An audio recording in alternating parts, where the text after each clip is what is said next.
ஓம் அமிர்தீஸ்வரியே நமக. ஓம் நம சிவாயா. நாம இன்னைக்கு ஸ்ரீ குரு கீதை புத்தகத்துல 3வது அத்தியாயத்துல 64வது ஸ்லோகம் பார்க்க போறோம். ஸோ அதுக்கு முன்னாடி லாஸ்ட் வீடியோல என்ன பார்த்தோன்னு ஒரு ரீகால் பண்ணிடலாம். குரு சேவை செய்யறது மூலமா அவங்க பிறந்த குலமே பவித்திரமாகும்னு பார்த்தோம். ஸோ அவங்க மட்டும் இல்ல, அவங்க குடும்பம் மட்டும் இல்ல, அவங்க பிறந்த குலமே புனிதமடையும், தூய்மை அடையும் அப்படின்னு சொல்லி பார்த்தோம். அடுத்தது குரு மகிழ்ந்தா போதும் நம்மளோட செயலால எல்லா தேவர்களும் எல்லா தெய்வங்களும் திருப்தி அடைவாங்க. தனியா போயிட்டு நீ ஒரு தெய்வத்தை திருப்தி அடைய செய்யணும்னு அவசியம் கிடையாது. குரு மகிழ்ந்தாலே எல்லா தேவர்களும் எல்லா தெய்வங்களும் திருப்தி அடையும் சொல்லியிருந்தாங்க. அடுத்தது கோடிக்கணக்கில் சாஸ்திர நூல்களை படிச்சா கூட உனக்கு ஞானம் கிடைக்காது. ஸோ குருவுடைய அருளால மட்டும்தான் ஞானம் கிடைக்கும். ஸோ இந்த ஞானம் இல்லாதவங்களுடைய செயல்கள் ஒரு குழந்தையோட செயல் மாதிரி பொருளற்றது, மீனிங்லெஸ், அதனால எந்த பிரயோஜனமும் கிடையாது அப்படின்னு சொன்னாங்க. அடுத்தது குருவோடைய அருள் இல்லாம நம்மளுடைய ஆத்மஸ்வரூபத்தை தெரியாம இருக்கவங்க சிவன்தான் இறைவன், விஷ்ணுதான் இறைவன், பிரம்மாதான் இறைவன், தேவிதான் இறைவன் சொல்லிட்டு தேவையில்லாத விவாதம் செய்யறாங்க. ஸோ அதனால எந்த பிரயோஜனமும் கிடையாது. அந்த மெய் ஞானம் இல்லாம நம்ம யாரு, இங்க பரபிரம்மம் அப்படிங்கிறது ஒண்ணுதான், ஒரே ஒரு சக்தி தான், அதுதான் பல்வேறு ரூபங்கள் நாம வழிபடுறோம் அப்படிங்கிற இந்த விஷயங்கள் எல்லாம் குரு தான் நமக்கு காமிச்சு கொடுப்பாங்க. நம்மள அறியாமை இருள்ல இருந்து எடுப்பாங்க. இது இல்லாம நீ என்னதான் தெய்வ வழிபாடு பண்ணாலும், இந்த கடவுள் தான் அவஸ்தி அந்த கடவுள் தான் அவஸ்தின்னு சொல்லிட்டு ஒரு தெய்வ வழிபாடு பண்ணாலும், ஸோ இவங்களுடைய செயல்கள் அப்படிங்கிறது பார்த்தீங்கன்னா ஒரு மிருகத்துடைய செயல்களுக்கு ஈக்குவலானது தான். ஸோ அந்த அளவுக்கு அறியாமையில தான் இருக்காங்க, அதனால எந்த பிரயோஜனமும் கிடையாது அப்படின்னு சொல்லிட்டாங்க. ஓகேங்களா? ஸோ இன்னைக்கு 64வது ஸ்லோகம் பார்க்கலாம். தஸ்மாத் கைவல்ய சித்யர்த்தம் குருமேவ பஜேத் பிரியே குரும் வினா ந ஜானந்தி மூடாஸ்தத் பரமம் பதம். பிரியமானவளே, ஆகவே கைவல்ய நிலையை அடைவதற்கு சத்குருவிற்கு சேவை செய்து வழிபட வேண்டும். குருவின் துணையை நாடாத மூடர்கள் பரமபதத்தை அறிவதில்லை. சோ சிவபெருமான் பார்வதி தேவி நோக்கி சொல்றார், பிரியமானவளே அப்படின்னு சொல்லிட்டு, உனக்கு கைவல்ய நிலை அடையணும் அப்படின்னா சத்குருவுக்கு சேவை செஞ்சு வழிபடணும். ஸோ குருவுடைய துணையை நாடாதவர்கள் மூடர்கள்னு சொல்றாரு. அவங்க எந்த காலகட்டத்திலும் பரமபதத்தை அறிவதில்லைன்னு சொல்றாங்க. ஸோ கைவல்ய நிலை அப்படின்னாலும் ஞானம் அடையிறது தான், பரமபதம் அப்படின்னாலும் அந்த முக்தி நிலை, விஷ்ணு இருக்கக்கூடிய இடம் அப்படின்னு சொல்லுவாங்க. சிவபெருமான் வந்து கைலாயம் சொல்றாங்க இல்லையா, அந்த மாதிரி. ஸோ எல்லாமே அந்த முக்தி நிலையை குறிக்கிறது தான். அது எங்கேயோ வானத்திலேயோ எங்கேயோ கிடையாது, நமக்குள்ள. ஸோ நம்மளுடைய மூலாதாரத்துல உறைஞ்சிருக்கிற அந்த எனர்ஜி மேலே ஏறி சஹஸ்ரா சக்கரத்துக்கு மேல, சஹஸ்ரா சக்கரத்துல வந்து பாத்தீங்கன்னா அங்க 1000 பேர் கூட தாமரைன்னு சொல்லுவாங்க. அதுக்குள்ளதான் நம்மளுடைய ஆத்மஸ்வரூபம். அங்க போயிட்டு அந்த எனர்ஜி ரீச் ஆகும்போது நம்மளால அதை உணர முடியும்லாம் சொல்லுவாங்க. ஸோ எல்லாமே நமக்குள்ள இருக்கிற விஷயம் தான். ஓகேங்களா? நமக்குள்ள இருக்கக்கூடிய நம்மளுடைய ஆத்மா, அதுதான் பரமாத்மாவுடைய துகள், பரபிரம்மத்துடைய பிரதிபலிப்பு. அதை உணர்றது தான் இது எல்லாமே. கைலாயம்னாலும் அதுதான், வைகுண்டம்னாலும் அதுதான், பரமபதம்னாலும் அதுதான். ஸோ கைவல்ய நிலை, முக்தி நிலை, ஞான நிலை, என்லைட்மெண்ட் எல்லாம் சேம் தான். ஓகேங்களா? எல்லாமே நமக்குள்ளதான் இருக்கு. ஓகேங்களா? அப்போ இதை அடையிறதுக்கு ஒரே வழி சத்குருவுக்கு சேவை செஞ்சு வழிபடணும். ஓகேங்களா? அந்த காலத்துல உண்மையாலுமே சத்குருவுக்கு சேவை செய்யுது, ஒரு குருவு கிடைக்கிறது இல்ல, குரு வந்துட்டு சீடனா ஏத்துக்கிறது அவ்வளோ ஈஸி கிடையாது, ரொம்பவே கஷ்டப்பட்டாங்க. இந்த காலத்துல சத்குருக்கு சேவை செய்யறது அப்படிங்கிறது தன்னை ஒப்படைக்கிறது. நாம நமக்குள்ள ஏற்படுத்துகிற அந்த மாற்றங்களை நாம ஆன்மீக முன்னேற்றம் அடையிறதே மிகப்பெரிய சேவையா எடுத்துக்கிறாங்க குருமார்கள். ஓகேங்களா? சோ அடுத்த ஸ்லோகம் பாருங்க. பித்யதே ஹிருதய கிரந்திஹ சித்யந்தே சர்வ சம்சயாஹ ஷீயந்தே சர்வ கர்மாணி குரு கருணையா சிவே. சிவா, குருவின் கருணையால் ஒருவனின் இதயத்தில் உள்ள கட்டுகள் அறுபடவும், சகல சந்தேகங்களும் நீங்கவும், எல்லா வினை பயன்களும் நசிக்கவும் செய்கின்றன. சோ ஏன் ஒரு குருவை நாடலினா நமக்கு அந்த முக்தி கிடைக்காது, அந்த பரமபதத்தை நம்மளால அடையவே முடியாது. சத்குருவால மட்டும்தான் நம்மளால அடைய வைக்க முடியும்னு சொல்றாங்கன்னு சொல்லிட்டு இந்த ஸ்லோகத்துல சொல்லியிருக்காங்க. என்ன சொல்லியிருக்காங்க? குருவுடைய கருணையால ஒருவருடைய இதயத்தில் இருக்க 8 கட்டுகள் அறுபடவும் அப்படின்னு சொல்லியிருக்காங்க இல்லையா? ஒருவருடைய இதயத்தில் இருக்கக்கூடிய கட்டுகள் அப்படிங்கிறது நம்ம 2வது அத்தியாயத்துல இதை பார்த்திருப்போம். சந்தேகம், பலவீனம், பயம், வெட்கம், குற்ற உணர்வு, அந்தஸ்து, உயர்குல அபிமானம், செல்வச்செருக்கு. 2வது அத்தியாயத்துல 21வது ஸ்லோகம் இது நல்லா டீடைல்டா பார்த்திருப்போம். சோ ஞானி அப்படின்றவங்க எல்லா விஷயங்களுக்கும் அப்பாற்பட்டவர். அந்த நிலையை நாமளும் அடையும் போதுதான் நாம அந்த பிரம்மத்தை அடையிறோம். அப்பதான் அந்த பரபிரம்மத்தோட கலக்க முடியும். சோ இந்த மனித தன்மையில இருந்தா நம்மளால கலக்க முடியாது. மனித தன்மையில நமக்கு இயல்பா இருக்கக்கூடிய குணங்கள் சந்தேகம், கண்டிப்பா நிறைய சந்தேகங்கள் நமக்கு வரும். அடுத்தது பலவீனம், பயம், வெட்கம். ஸோ நிறைய விஷயத்துக்கு நாம ரொம்ப வீக்கா ஃபீல் பண்ணுவோம், ரொம்ப பயமா ஃபீல் பண்ணுவோம், வெட்கப்படுவோம் ஒரு விஷயத்த செஞ்சுட்டா, குற்ற உணர்வு அடைவோம், நம்ம அந்தஸ்தை பத்தின ஒரு தாட் நமக்குள்ள கண்டிப்பா இருக்கும், உயர்குல அபிமானம், அடுத்து செல்வச்செருக்கு, இந்த மாதிரியான எல்லா விஷயங்களும் நமக்குள்ள இருக்கு. ஸோ இது எல்லாத்தையும் தாண்டினாதான் இது எல்லாத்தையும். ஏன்னா சத்குரு பிரம்மம் அப்படிங்கிறவங்க விருப்பு வெறுப்பற்றவங்க, நிர்குணமானவங்க நம்ம பார்த்திருப்போம் இல்லையா? ஸோ சிம்பிளா சொன்னா அவங்க உடல் கடந்த மனம் கடந்த நிலையில இருப்பாங்க. அவங்களுக்கு இந்த உடலை வச்சோ இந்த மனசை வச்சு எந்த ஒரு ஜட்ஜ்மெண்ட்டும் இருக்காது. இது பிடிச்சது இது பிடிக்காதுங்கிறதே இருக்காது. அந்த நிலைக்கு நம்மளும் போனாதான் அந்த பிரம்மத்தை அடைய முடியும். அப்போ நம்மளால சுய முயற்சியால அப்படிங்கிறது அதுக்கு வாய்ப்பே இல்லை. ஏன்னா நம்ம அவ்வளவு கர்ம வினைகள் வரையா வச்சிருப்போம். அப்போ நம்மளே நினைச்சாலும் அதை ரீச் பண்ண முடியாது. குரு நம்ம வாழ்க்கையில வரும்போது தான் அந்த பேலன்ஸ் ஷீட் எடுத்து நம்மளுடைய கர்மா எல்லாத்தையும் பேலன்ஸ் பண்ணி நில் கர்மாவாக்குவாங்க, 0 கர்மாவாக்கி நமக்குள்ள இருக்கக்கூடிய இந்த மாதிரியான எல்லா உணர்வுகளுக்கும் அப்பாற்பட்ட நிலைக்கு குருவால தான் கொண்டுட்டு போக முடியும். ஒரு அடர்ந்த காட்டுல அமாவாசை அன்னைக்கு நைட்ல தனியா போறதுக்கும் கூட பாத்தீங்கன்னா நல்லா அந்த காட்டுல நல்லா சுத்தி திரிஞ்சு அந்த காடே கதின்னு வாழற ஒருத்தருக்கும் கையை பிடிச்சுக்கிட்டு போறதுக்கும், அவர் கையில டார்ச் லைட்டும் இருக்கு, அவருடைய கையை பிடிச்சுக்கிட்டு போறதுக்கும் வித்தியாசம் இருக்கு இல்லையா? உண்மையாலுமே இந்த உடலை கடக்கிற நிலை, மனம் கடக்கிற நிலைங்கிறது அவ்வளோ ஈஸியான விஷயம் இல்லை. அது தனியா ட்ரை பண்ணி பார்த்தா தெரியும். குரு இருக்கிறதால நமக்கு அதோடைய அருமை கூட தெரியாம நம்ம ரொம்ப ஸ்பீடா போய்கிட்டு இருக்கோம். ஆனா அது அவ்வளோ சாதாரணமான விஷயம் இல்லை. நாம தனியா அதை சுய முயற்சியா பண்ணோம்னா ஒரு அடி எடுத்து வைக்க முடியாது நம்மளால. சறுக்கு மரம் மாதிரி ஒரு அடி மேல போனா 4 அடி கீழே இழுத்து விடும் அந்த மாயை. குரு கையை பிடிச்சிருக்கிறதால மட்டும்தான் இவ்வளவு வேகமான டிராவல் போயிட்டு இருக்கு. அதனாலதான் குரு இருந்தாதான் உன்னால பரமபதத்தை அடைய முடியும், குரு இருந்தாதான் கைவல்யப்பட முடியும், குரு இருந்தாதான் ஞானம் அடைய முடியும் திரும்ப திரும்ப திரும்ப சொல்றாங்க. இது குருவுக்கான ப்ரமோஷன் வீடியோ கிடையாது, குருவை ப்ரமோட் பண்ணக்கூடிய ஒரு புக்கும் இது கிடையாது. உண்மை, இதுதான் உண்மை.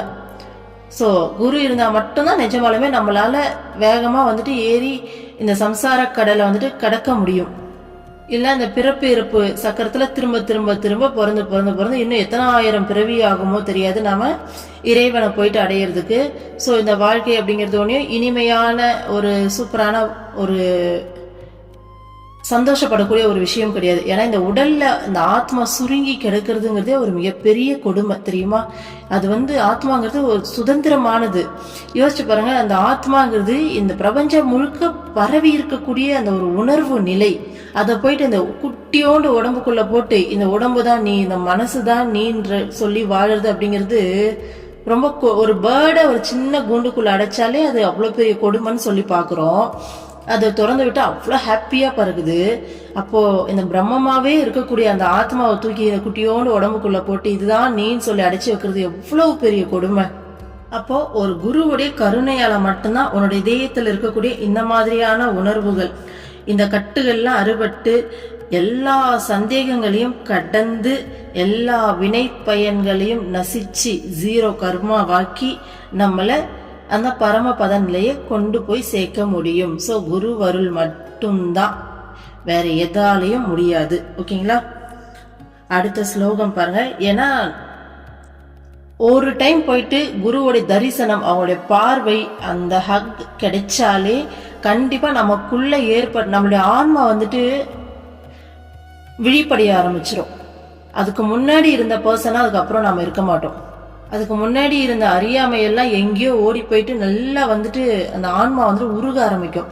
இத்தனை நாள் நம்ம சாதாரணமா உலக வாழ்க்கையில பணம் வேணும், பொருள் வேணும், குழந்தைங்க ஏதாவது நல்லதுதான் முக்கியம், ஏன் குடும்பம், நான் ஏன் சொத்துன்னு சொல்லி வாழ்ந்தவங்க எப்படி ஒரு குருவோடைய அந்த சாநித்தியம் கிடைச்ச உடனேயே டக்குன்னு சொல்லிட்டு இறைவன் தான் வேணும், அம்மா நீங்க தான் வேணும், இந்த உலகத்துல எதுவுமே வேணான்ற அந்த பாவம் எங்க இருந்து வருது? நமக்குள்ள ஏற்பட்ட மாற்றமா? நமக்குள்ள ஏற்படுற மாற்றம் தான். ஆனா குரு தொட்டதால, குரு பார்த்ததால ஏற்பட்ட மாற்றம். அவங்க குரு அப்படிங்கிறவங்க அந்த பரமாத்மா, அந்த பரபிரம்மமாவே இருக்காங்க. அவங்களுடைய சாநித்தியத்துல, அவங்களுடைய ஆறால நம்ம போயிட்டு அந்த பிரசன்ஸ்ல இருந்துட்டு வர்றதால, அவங்களோட பார்வை படுறதால, அவங்களுடைய ஸ்பரிசம் படுறதால நம்மளுடைய ஆத்மா வந்துட்டு விழிப்படையுது. சோ அதனால ஏற்படக்கூடிய மாற்றங்கள் தான் இது எல்லாமே. அடுத்த ஸ்லோகம் பாருங்க. கிருதாயா குரு பக்தேஸ்து வேத சாஸ்திரானுசாரதஹ முச்யதே பாதகாத் கோராத் குரு பக்தோ விசேஷதஹ. வேத சாஸ்திரங்களில் கூறியுள்ளபடி முறையாக குரு பக்தியை பயின்றால் குரு பக்தன் கோரமான பாபங்களிலிருந்து விடுபடுகிறான். சோ வேத சாஸ்திரங்கள்ல சொல்ற அந்த ஃபார்மாலிட்டி படி குரு பக்திய முறையா செஞ்சோம் அப்படின்னா, அதாவது குரு பக்தி அப்படிங்கிறது நம்ம போயிட்டு வேத சாஸ்திரம் எல்லாம் கத்துக்க முடியாது இல்லையா? சோ நமக்கு தெரிஞ்ச விதத்துல குரு பக்தி அப்படிங்கிறது குரு கிட்ட முழுமையான சரணாகதி, நம்மள முழுமையா குரு கிட்ட ஒப்படைக்கிறது. ஓகேங்களா? சோ குரு தான் வாழ்க்கை, உயிர் குரு தான் வந்துட்டு உயிர், குரு தான் பேச்சு, குரு தான் மூச்சுன்னு சொல்லி மொத்தமா குரு தான். நான் ஒரு ஆத்மா, எனக்கும் குருவுக்கும் மட்டும்தான் இங்க சம்பந்தம்.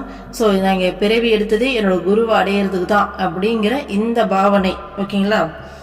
சோ இப்படி இருக்கும்போது குருவுடைய பக்தன் கோரமான பாபங்களிலிருந்து விடுபடுகிறான். இதுக்கு முன்னாடி பல பிறவிகள் எடுத்திருப்போம், நிறைய பாவங்கள் செஞ்சிருப்போம், நமக்கே தெரியாது, நிறைய கெட்ட கர்மா இருக்கும். ஆனா அது எல்லாத்தையும் நம்ம இந்த மாதிரி சரணாகதி அடைஞ்சு அவங்களே கதின்னு சொல்லி வாழும்போது, குரு பக்தி பண்ணும்போது அவ்வளவு பெரிய பாவங்களை கூட சின்னதா மாத்தி கர்மாவை கழிச்சு நம்மள ஆத்மாவை, ஏன்னா கர்மா நம்ம எப்போ முழுமையா நம்ம கர்மால இருந்து விடுபடுறோமோ அந்த செகண்ட் நமக்குள்ள அந்த பேரானந்தம்ன்றது தடுத்தா கூட நிறுத்தாம தானா பொங்க ஆரம்பிச்சிரும். இப்ப நமக்கு அந்த பேரானந்தத்துல இருக்கும், எந்நேரமும் ஏதோ ஒரு ஸ்ட்ரெஸ், ஏதோ ஒரு கஷ்டம், அதிகபட்சமா கடவுளை நினைக்க முடியலையன்ற கஷ்டமாச்சு நமக்கு இருக்கதானே செய்யுது. ஆனா அது நல்ல கஷ்டம், அந்த கஷ்டம் இருக்கிறது ரொம்பவே நல்லதுதான். ஆனா அந்த ஒரு ஸ்ட்ரெஸ்லயாச்சும் நம்ம இருக்கதானே செய்யறோம். எதுவுமே இல்லாம ஃப்ரீயா சந்தோஷமா அந்த ஆனந்த நிலை அப்படிங்கிறது நமக்கு இருக்கா? இல்ல. காரணம் நமக்கு தெரியாது. மறைமுகமான காரணம் என்னன்னா நம்மளுடைய கர்மா. உண்மையான உண்மை இது, 100% உண்மை. எப்போ நம்மளுடைய கர்மால இருந்து நாம முழுமையா விடுதலை அடையிறோமோ அந்த செகண்ட் நீங்களே நினைச்சாலும் உங்களுக்கு மனசுன்னு ஒண்ணு இருக்காது, அந்த மனசுல கவலைன்னு ஒண்ணு இருக்காது. அந்த பரமான அந்த நிலைக்கு உங்க ஆத்மா தானா மூவ் ஆகும். உங்க கர்மா தான் உங்களை கட்டி போட்டு இந்த உடம்புலயும் இந்த மனசுலயும் சிக்க வச்சு இந்த அளவுக்கு கஷ்டப்படுத்திட்டு இருக்கு. ஓகேங்களா? சோ அந்த கர்மால இருந்து எஸ்கேப் ஆகுறதுக்கு ஒரே வழி குரு தான். நாம நம்ம கர்மாவை பிறவி எடுத்து தீக்கலாம்னு சொல்லி எடுத்தாலும் எடுக்கிற பிறவில 10 கர்மா சேர்த்து செய்வோம், திரும்ப அதுக்காக எடுப்போம். அப்போ இது பாத்தீங்கன்னா ஒரு எண்டே இல்லாம திரும்ப சைக்கிள் வந்துட்டு போயிட்டே இருக்கும். அப்போ இதுல இருந்து நம்ம எஸ்கேப் ஆகணும்னா குருவை சரணடைஞ்சா மட்டும்தான் முடியும். நம்ம கர்மாவெல்லாம் எடுத்து போட்டு வேகமா 100 பிறவி எடுத்து கழிக்க வேண்டிய கர்மா கூட இந்த ஒரு பிறவியிலே வேகமா எடுத்து போட்டு அதையும் பாத்தீங்கன்னா சின்ன கஷ்டங்களா மாத்தி அவங்க நம்மளுடைய கர்மாவை ஏத்துக்கிட்டு நாம அனுபவிக்க வேண்டிய வலி வேதனைலாம் அவங்க உடல்ல இருந்து அனுபவிச்சுக்கிட்டு நமக்கு குழந்தை தாங்காதுன்னு சொல்லி ரொம்ப கம்மியா கொடுத்து நம்ம கர்மால இருந்து நமக்கு விடுதலை கொடுக்கறவங்க குரு மட்டும்தான், வேற யாராலையும் முடியாது. ஓகேங்களா? சோ அததான் சொல்றாங்க, கோரமான பாவங்கள்ல இருந்து கூட குருவுடைய பக்தன் விடுபட முடியும் குரு பக்தி உருப்படியா பண்ணும்போது அப்படின்னு சொல்றாங்க. அப்போ நாம இதுக்கு மேலேயும் இந்த உலக வாழ்க்கை அப்படிங்கிற அந்த பக்கம் எண்ணம் போகவே கூடாது. முழுமையா குருவே கதின்னு சொல்லி நம்ம மாறினா மட்டும்தான் நாம இது எல்லாத்துல இருந்து ரிலீஸ் ஆகி ஸோ அந்த உண்மையான ஆனந்த நிலையை அடைய முடியும். ஸோ அதுக்காக தான் ஒவ்வொரு ஆத்மாவும் பிறவி எடுக்குது. நம்ம ஆத்மாவுக்கு நம்ம செய்யக்கூடிய ஒரே நல்லது அதுதான். ஸோ இந்த உடலுக்கும் மனசுக்கும் முக்கியத்துவம் கொடுக்காம ஆத்மாவுக்கு முக்கியத்துவம் கொடுத்து குருவை சரணடையணும், குரு சொல்ற வழியில நடக்கணும். ஓகேங்களா? அடுத்த ஸ்லோகம் பாருங்க. துசங்கம் ச பரித்யஜ்ய பாவ கர்மம் பரித்யஜேத் சித்த சின்ஹமிதம் யஸ்ய தஸ்ய தீக்ஷா விதீயதே. தீயோர் சேர்க்கையையும் பாப கர்மங்களையும் துறக்க வேண்டும். இந்த லட்சணம் பொருந்தியதான சிறந்த மனம் உள்ளவனுக்கே குரு தீட்சை பெறும் தகுதி உள்ளது. சோ நமக்கு ஒரு குரு கிடைக்கணும், குரு கிட்ட தீட்சை கிடைக்கணும்னா பேசிக்கான குவாலிஃபிகேஷன் என்னன்னு சொல்றாங்கன்னா, ஃபர்ஸ்ட் தீயவங்களுடைய சேர்க்கையை நம்ம விடணும். ஓகேங்களா? ஸோ கெட்ட சவகாசங்கள் ஏதாச்சும் இருக்கு, நமக்கு ஃப்ரெண்டாவோ இல்லை யாரோ ஒருத்தர் கூட நம்ம சுற்றி இருக்கவங்க ரொம்ப பேடாக இருக்காங்கன்னு தெரிஞ்சு அவங்க கிட்ட முதல்ல நம்ம விலகணும். ஓகேங்களா? அடுத்தது நம்ம மனசறிஞ்சு இது தப்புன்னு தெரிஞ்சு நம்ம அதை செய்யக்கூடாது. பாப கர்மங்களை துறக்கணும். நான் கண்டிப்பா இவ்வளோ பெரிய உலகத்துல ஒரு குறிப்பிட்ட பேருக்கு மட்டும் அந்த குருவோடைய அந்த அனுகிரகம் கிடைக்குது இல்லையா? ஸோ அதுக்கு பேசிக்கா அட்லீஸ்ட் இந்த குவாலிஃபிகேஷன் ஆச்சு இருக்கணும்ன்றாங்க. ஸோ கெட்ட சவகாசம் இருக்கக்கூடாது, நம்ம தப்புன்னு நம்ம மனசறிஞ்சு அதை நம்ம செய்யக்கூடாது. ஸோ இது இருந்தாலே போதும், குரு தீட்சை பெற தகுதி அவங்களுக்கு இருக்கு அப்படின்றாங்க. ஓகேங்களா? அடுத்த ஸ்லோகம் பாருங்க.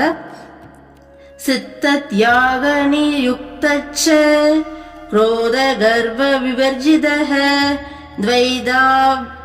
द्वैतभाव परित्यागी தஸ்ய தீக்ஷா விதீயதே. சிந்தனைகளை கட்டுப்படுத்தியவனும் வர்றபோல இருக்கு. கோபம் அகந்தை இல்லாதவனும் துவைத பாவத்தை துறந்தவனும் எவனோ அவனே குரு தீட்சை பெற தகுந்தவன். சோ நம்மளுடைய சிந்தனைகளை நம்மளோட கண்ட்ரோல்ல வைக்கணும். ஓகேங்களா? ஸோ கோபம் வரக்கூடாது, அகந்தை வரக்கூடாது.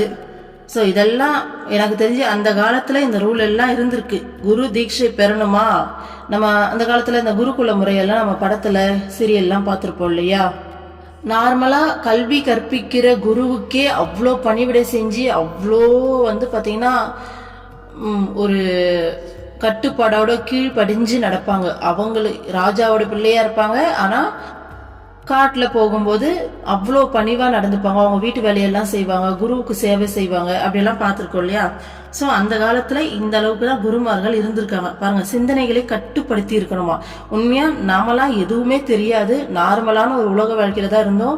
ஸோ அம்மா அவங்களுடைய கருணையால் நம்ம தூக்கிக்கிட்டாங்க. அவங்க கிட்ட வந்த பிறகுதான் நமக்கு இந்த குணங்கள் எல்லாத்தையும் நம்ம கொஞ்சம் கொஞ்சமா மாத்திக்கிட்டு வரோம். வர்றதுக்கு முன்னாடி இந்த தகுதி இருந்ததால அம்மா நம்மள அக்சஸ் பண்ணல இல்லையா?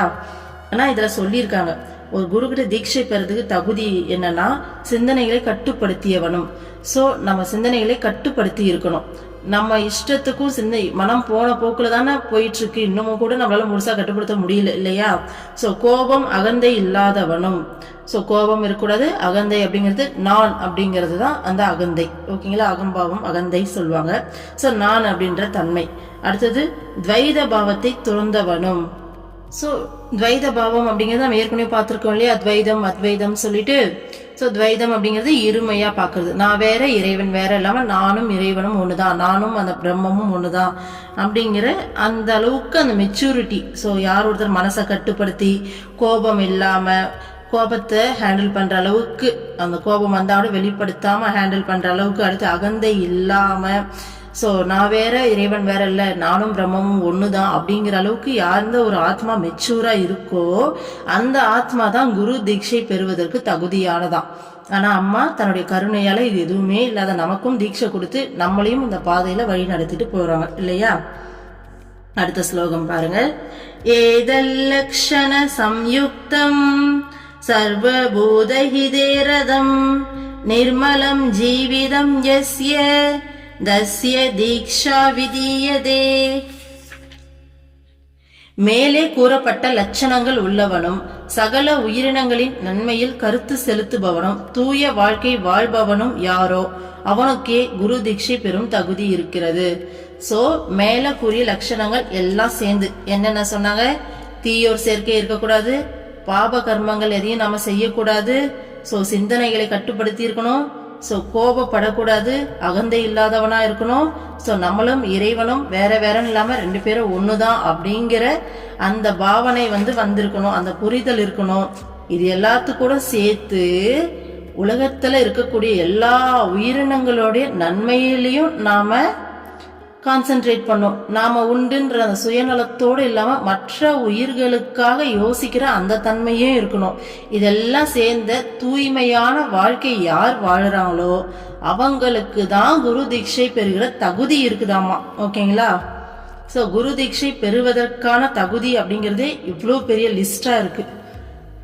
ஸோ அடுத்த ஸ்லோகம் பாருங்க. கிரியையா சியாத் விரஹிதாம் குரு சாயுச்யதாயினீம் குரு தீக்ஷாம் வினா கோவா குருத்வாசாரா பாலகஹ. குருவோடு ஐக்கியத்தை அளிப்பதும் கிரியைகள் இல்லாததுமான குரு தீட்சை இல்லாமல் குரு தர்மத்தில் யாரால் நிலை பெற முடியும்? சோ குரு தீட்சைங்கிறது என்னது? படிப்படியா போயிட்டு குருவோட ஐக்கியமாகிறது. குரு தான் பரபிரம்மம். அந்த பரபிரம்மத்தோட ஐக்கியமாகிறது தான், அதுதான் கடைசி லட்சியம் இல்லையா? அதுதான் முக்தி நிலை. சோ இது பாத்தீங்கன்னா குரு தீட்சை இல்லாம பண்ண முடியாது. சோ குரு தீட்சை எப்ப கொடுக்கறாங்களோ அப்பதான் குரு நம்மள சிஷ்யர்களை ஏத்துக்கிறாங்க, நமக்கு அவங்க குருவா மாறுறாங்க. அப்பதான் நம்மளுடைய ஆத்மாவுக்கு முழு பொறுப்பையும் அவங்க எடுத்துக்கிறாங்க. சோ ஒன்ஸ் நம்ம தீட்சை வாங்கிட்டோம்னா எத்தனை ஜென்மம் எடுத்தாலும் குரு நம்மளை விட மாட்டாங்க. அவங்க தான் நம்மளுக்கு குரு. எப்படியாச்சும் நம்மள அக்சஸ் எடுத்து நம்மள, இந்த அம்மாவே சொல்லுவாங்க, என்னுடைய கடைசியா ஒரு குழந்தை அந்த பிறவி பெருங்கடல்ல இருந்து வெளியில வர்ற வரைக்கும் அம்மா பிறவி எடுத்துக்கிட்டே இருப்பாங்க. சோ அதுதான் திரும்ப திரும்ப பிறவி எடுத்து நம்மளை திரும்ப திரும்ப அக்சஸ் எடுத்து நமக்கு இந்த ஒரு பிறவியில தூக்க முடியலனாலும் அடுத்த பிறவிகள்லயாச்சும் நம்மள கூட்டிட்டு போயிடுவாங்க. சோ அதுக்கு மெயினான பேஸ் பாத்தீங்கன்னா குரு தீட்சை. குரு கிட்ட தீட்சை நம்ம வாங்கிருக்கணும். அப்பதான் நமக்கு அவங்க குருவாவாங்க, நாம சிஷ்யராகும். ஓகேங்களா? சோ குருவோட ஐக்கியமாகக்கூடிய இந்த நிலைய குரு தீட்சை இல்லாம இதை அடைய முடியாது அப்படின்னு சொல்றாங்க. ஓகேங்களா? சோ இன்னைக்கு மொத்தமா என்ன பார்த்திருக்கோம்? குருவோடைய வழிகாட்டுதல் இல்லாம ஒரு சத்குருவால மட்டும்தான் நம்மளா பாத்தீங்கன்னா இந்த சம்சார கடல்ல மீட்க முடியும். சோ குருவோடைய வழிகாட்டுதல் இல்லாம நம்மளால ஒண்ணுமே பண்ண முடியாது. சோ இந்த பிறவி பெருங்கடல்ல இருந்து நம்ம வெளியில போகணும்னா கண்டிப்பா சத்குருவால மட்டும்தான் நம்மளை கொண்டு போக முடியும். வேற ஆப்ஷனே கிடையாது. அடுத்து குரு தீட்சை பெறுவதற்கு என்னெல்லாம் தகுதி இருக்கணும்? நம்ம ஒரு சிஷ்யர், இப்ப நமக்கு இதெல்லாம் தெரியுது, நமக்கு நல்ல ஒரு குருவும் வேணும்னு நினைக்கிறோம்.